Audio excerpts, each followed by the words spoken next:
Consulate, Brazil. Book 2, Life After Hell, chapter 28. Dark Beginning of a New Year. End of January 2008. Until the last minute, I held out hope to be spending Christmas outside with Julia. I was bitterly disappointed. This I expressed in letters to Wesley, held against him that he had given me until now only false promises. His answer was simple and poignant: absent. And to get him on the phone, I couldn't either. It was the same with Julia. My disappointment and anger rose immeasurably when I learned of others that Wesley had been in the PFC but avoided to call me. Nothing and no one interested me anymore. I was totally down and about to throw the job, only to remain in the cell, since except of May and Donna Edith, I could bear nobody. They accepted me how I was, aware that I didn't talk a lot. My radio was broken completely, and I was so down that I vowed to stop working without a radio. May shook her head but said nothing, and it was better.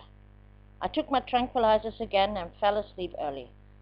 Finally, I asked Katie if she would lend or sell me her radio. The answer was now. I was deeply sad, but hardly anyone could understand it. With a radio and headphones, I could retreat into my shell and into my own world. Without radio, I could not bear this monotonous work and the chattering of the others. Without radio, I'm not going to work. I can't stand it anymore, I remarked when Danny entered the cell. Keep your job, Rita. You earn your money and time goes by faster. She tried to convince me, but this was not the case, because for me, time was not running faster. There were plenty of other useful things I could do instead of performing a job that turned one stupid, together with all these idiots. I can't go on anymore. I'm finished. With these words, I said to leave the cell, but now Claudia seemed to understand that this was for me more than just a simple radio. She offered me hers for 2 cartons of cigarettes. She would order a new one of her family. Pressed the radio, including radio, headphones, and new batteries, into my hands, and I fell around her neck out of gratitude. I continued to work and listened to Transcontinental and its special programs, which were repeated from Christmas time, like the Semana Maluca, Crazy Week, in which many groups had been invited to improvise witty conversation and live music in the studio. I followed everything and had my fun with it. Wednesday, I received a letter from the consulate, which contained a stupid and completely incompetent text of this Mr. Sturm. However, also all the documents like my birth certificate, marriage and divorce certificates, etc., were attached. I needed for the marriage certificate of impediment. So it was possible then. In addition, a letter from Michael, dated September. Sturm's comment: "Oh, this has just arrived and I'm adding it." This asshole. Needed the foreign ministry recently 3 months to forward a letter to Brazil? The greatest of all insolence, however, was that the phone number at the end of the letter, written by Michael, had been cut off. Here in the prison, this was not done. The guards censoring the letters had no right to do so, and it never happened before. On the same day, I was called to pick up a SEDEX. That could well be my radio. After 3 months, Wesley had finally managed to send me the radio. Katie also expected a SEDEX, so we met at the output. While the guards unpacked the radio, I thought about what I should do with 2 radios. But when I saw that this was a great big device, I knew what I would do with it. Because if I did go to work with such a great suitcase, my colleagues and bosses finally would declare me as insane. It wasn't allowed anyway. What on earth had Julia and Wesley been thinking about buying something like this?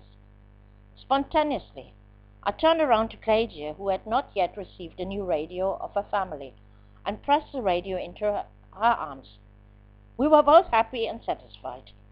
I was, with my little radio, which had a very good quality, and Clagy was with a giant device, which represented a much higher value than the little radio, and she could celebrate parties in the cell with it. My cigarettes Clagy returned to me.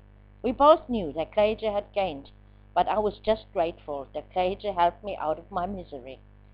Before I returned to work, I read the letter written by Michael in a very loving way. He promised from now on to write more often, reported on his good school notes, and that he was happy for me that my money was finally in Brazil. He also wrote that he had many friends of different nationalities, mostly Turkish, but also African, Spanish and Portuguese. With the Germans he was not mingling as much. Was he really so happy in Germany? He wrote that he was happy and proud of me for having passed my Brazilian high school exams. The entire long letter of him testified that he understood me and was grateful for my understanding that he, at the moment, as he wrote, would remain in Germany. I had the impression that he could finally be prepared to talk again. I read between the lines, however, that he had not abandoned the hope that one day I would return to Germany. On the other hand, he wrote how it was great, and he was grateful for the words that I would receive him with open arms any time. You are and always will be my dream mom. Was there anything more loving? I was very pleased about this letter, the first really positive one. From Andrea I learned that she was in Butantã, in the semi-Aberto.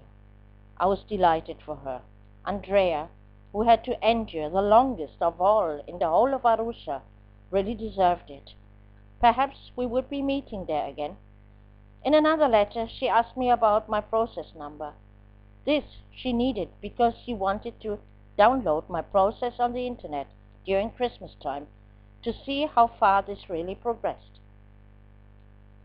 After 5 weeks, Wesley was actually visiting me, feeling visibly uncomfortable in his skin, even apologized for all the delays. But unfortunately, apologies didn't help me at all. However, he reported that I would get the permission of the Polícia Federal to stay in Brazil after my release and not having to leave. Unfortunately, I never got something written about it. The only condition, a fixed residence and a work contract. This, however, I believe to be less difficult. Julia had been away for 2 months and would return in February. This gave me a pang, so she had in fact never expected that I would spend Christmas with her. Despite my sadness and the end of the Semana Maluca of my radio station, samba was not over. My weekend was dominated by samba.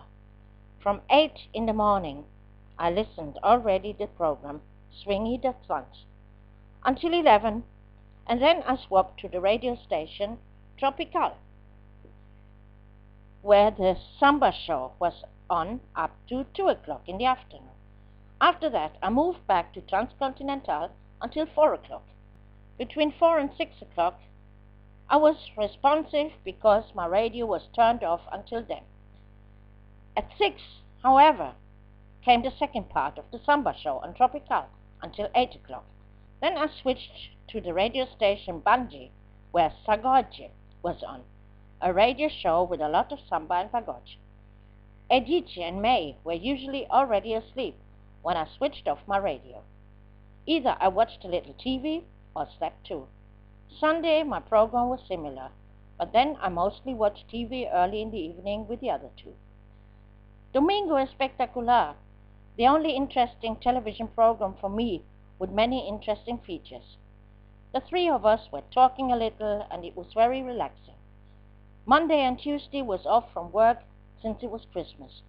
For me it was nothing else but a long weekend, with loads of samba and many books that I got in advance from the library. On Sunday the Christmas party was held. However, I wasn't interested. I only left the cell to go and snatch some meat kebabs from the charcoal grill to disappear again into my cell.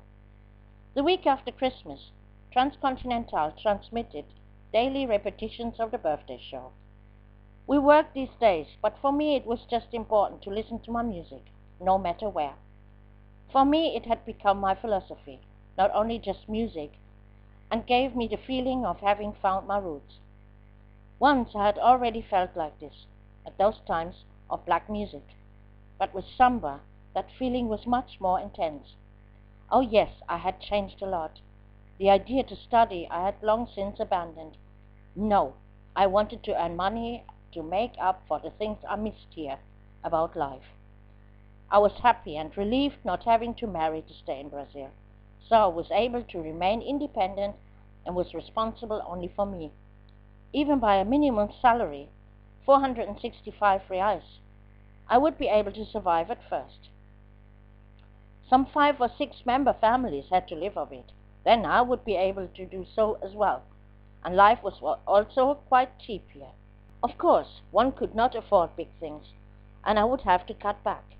Electricity, telephone, electronic items are very expensive in Brazil. But this would only be the minimum requirement for my future life. Should I actually get work and residence permits, all doors would be open to me with my language skills, the Brazilian high school, and my professional experience, and I could return back up to the top. At that time, I was still very optimistic. But if I really wanted stress and pressure again, I was not even so sure. Finally, the days of raising 2 children alone were over. Something else was over also, Jefferson. I knew now that I no longer wanted him or any other white man. My soul was black, and in this country I was able to acknowledge it. We humans are not all the same. That's total bullshit.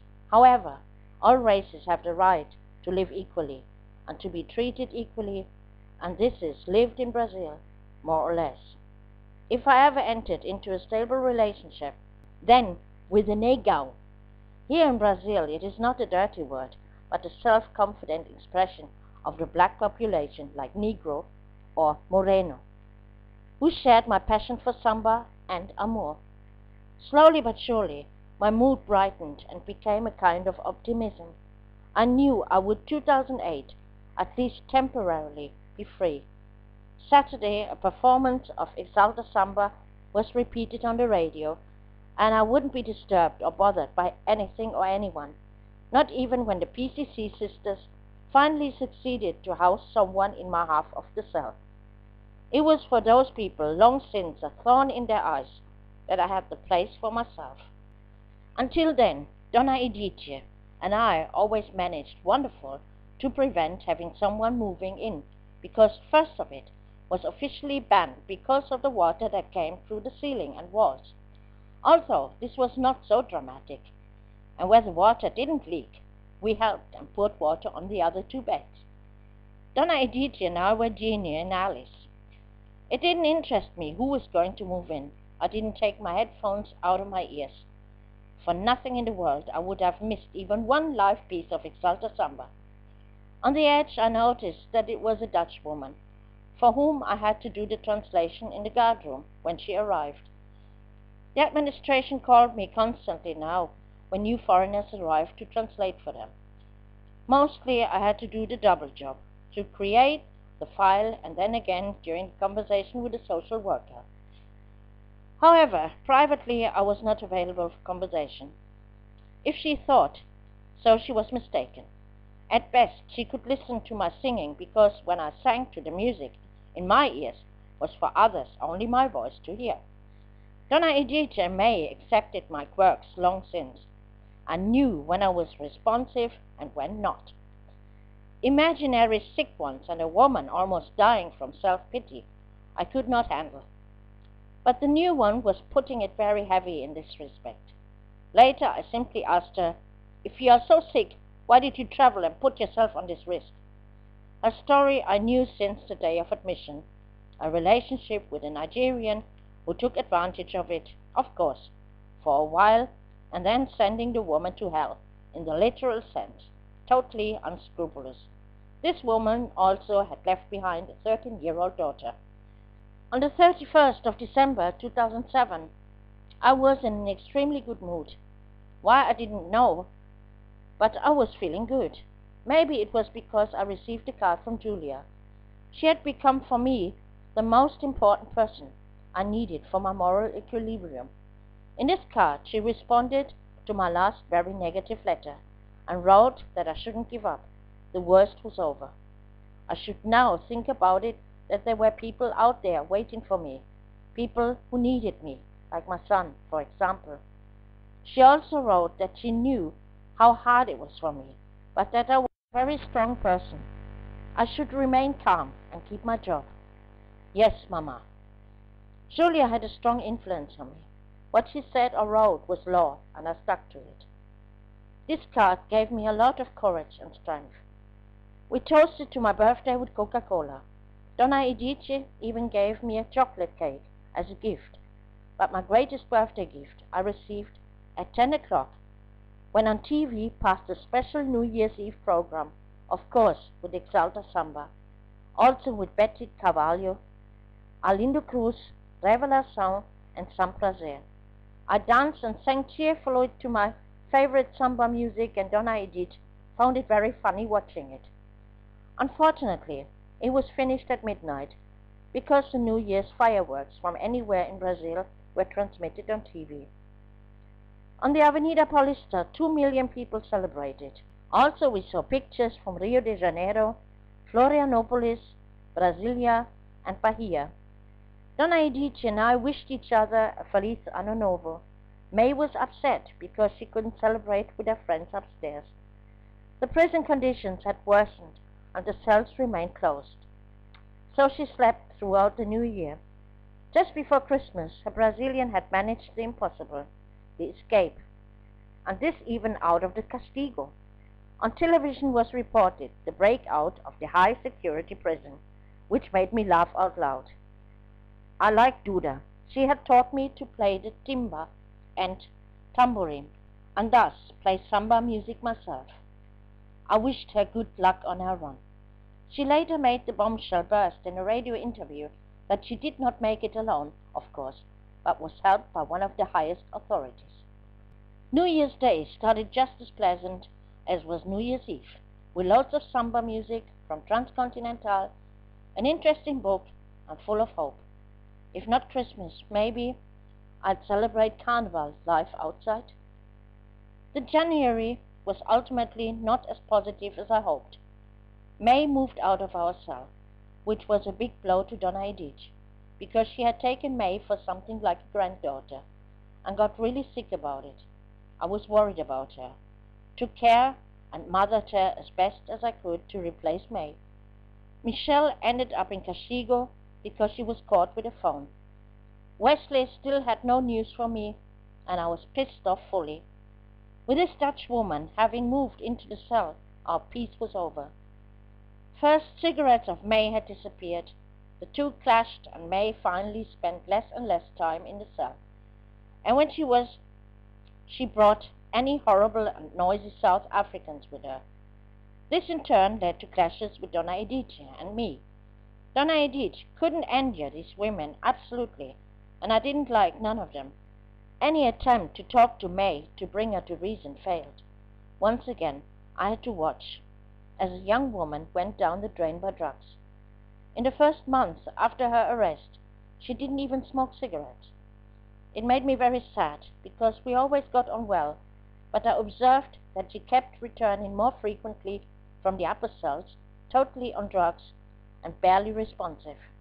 Increasingly she changed, argued with Donna Edith, and was aggressive towards me, speaking only of her namorada. All my attempts to bring her to reason, as I tried to persuade her not to be bought by the lesbians, were futile. When she moved out, she didn't speak a word to me. Her only comment, "I don't want to be a good girl anymore." Donna Edith could not stay alone, so I took the place of May, and the Dutch woman stayed in the other half. Next to the place, the task previously done by May fell onto me now as well. I took the diet food from the health care, washed the dishes for her, took her to the bathroom when she couldn't manage alone. Automatically, I watched more TV again now. Donna Edith and I still had no problems, but the Dutch woman was jealous of our good relationship and tried to fight with me and fought for the favor of Donna Edith. It didn't really work out. Sometimes she didn't understand what she was told, and hence Some discussions ended with slamming doors, or objects thrown into the corners. My comments that she needed a psychiatrist she took particularly bad and no longer spoke to me. It didn't bother me any further, though. I was a little worried about Michelle in Castigo and sent her secretly some stuff like juice, biscuits, pens, toilet paper, soap, toothpaste, etc. I missed her at work. Without her, it was not the same. Wesley's next visit turned out to be very unpleasant, because I let out all my pent-up anger on him, asked him why he was attorney if he did nothing. I was waiting just as long as the others, who had no lawyer. My limit was reached. This stupid work and these women here I could no longer bear. For several days, especially since I frequently got the information that the prisoners from the PE next door were released much earlier, I was wondering again if it wasn't better for me to request a transfer. I wanted to work no more. It was enough. But spending all day with that Dutch insane in the cell, there would be murder, and therefore I could forget to throw the job. Wesley tried to talk me out of this idea. Because you do nothing, I must find a solution for myself, and if I have to go to PE, there is no work but individual cells, best for me, and if I get released sooner because of this fact, the better. He could not bring up anything against my arguments, so he offered to apply for a bungee for me. You cost me enough money already without doing something. Thank you. I can also apply myself for the transfer, was my angry response. Silvana, our packer, handed me a letter of Michelle a day later. She wrote that she was very happy to have someone like me as a friend, and that she prayed for God that I was doubly rewarded for all what I had done for her inside here. She ended her few lines with, Ti amo. Yes, I had also grown to love her like a sister, and this I wrote in my answer. Above all, she could count on me, and if she needed something, she should let me know. I would organize it for her. In the evening, I was pondering seriously about it, if I really could or wanted to leave those people behind that I liked very much, and that needed me here at the moment, Donna Edith and Michelle, if I'd go to PE. I didn't have an answer, only that I knew I couldn't endure the other lunatics here any longer. On my next way to the library, I discovered the posting for new Portuguese language courses for foreigners. I had an idea, and so I asked Donna Lucia if they already had a new teacher for the courses. The school didn't, so I offered to do it. Donna Lucia took up my data, however, explained to me that this was volunteer work and would therefore not be paid. I then told her that I preferred to work free of charge, but be mentally employed rather than keep on doing this mindless work. She took note of it, just like my argument that I would probably be more able to explain foreigners the language than a Brazilian teacher. Rita, you know how difficult the Portuguese grammar is, don't you? She asked. To which I replied confidently, Donna Lucia, I have finally the ensino medio completo, and know very well how difficult the Portuguese grammar is. This is precisely why I want to teach. She seemed to be well disposed, but the decision was not with her, but with the school management, of which Donna Elaine was a member. She would certainly invite me for an interview, Donna Lucia reckoned. It shouldn't be a bigger problem, because at the prova, when I wrote the essay, she looked me over the shoulders and was very impressed, remarking, Nossa, expression of surprise. You dominate very surely the Portuguese language. If she recalled this, I had already won. If not, I would help out to remember. I will also talk to the social assistencia about this topic, explain to her my wish to be teaching. Again, I had to listen that I would then earn no money. It doesn't interest me. I have enough money outside. I don't have to earn any money here, I told her. She looked at me with a strange look. There were not too many foreigners having their money in Sao Paulo in a bank. For me, it was clear anyway that I wanted to teach and not work at Embramed anymore. Shortly after this conversation, when I picked up the food for Donna Edith, I observed that Dr. Rosangela, the second directora of the school, entered the building and headed straight into the office of the social assistant. That could only mean that they made me the subject. In any case, I would stay updated on it.